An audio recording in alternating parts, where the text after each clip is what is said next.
इब्रानियों के नाम पत्री 3 अध्याय। सो हे पवित्र भाइयों, तुम जो स्वर्गीय बुलाहट में भागी हो, उस प्रेरित और महायाजक यीशु पर, जिसे हम अंगीकार करते हैं, ध्यान करो, जो अपने नियुक्त करने वाले के लिए विश्वास योग्य था, जैसा मूसा भी उसके सारे घर में था। क्योंकि वह मूसा से इतना बढ़कर महिमा के योग्य समझा गया है, जितना कि घर का बनाने वाला घर से बढ़कर आदर रखता है।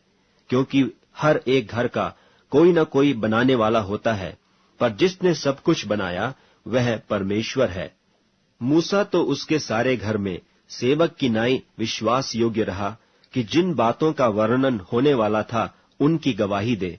पर मसीह पुत्र की नाई उसके घर का अधिकारी है, और उसका घर हम हैं, यदि हम साहस पर और अपनी आशा के घमंड पर अंत तक दृढ़ता से स्थिर रहें।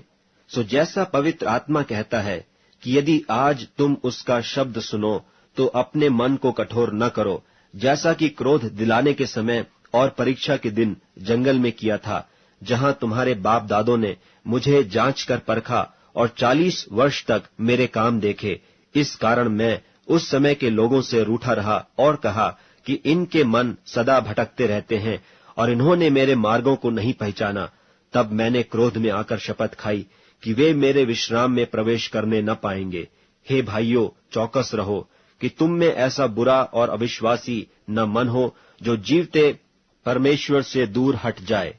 वरन जिस दिन तक आज का दिन कहा जाता है, हर दिन एक दूसरे को समझाते रहो, ऐसा न हो कि तुम में से कोई जन पाप के छल में आकर कठोर हो जाए।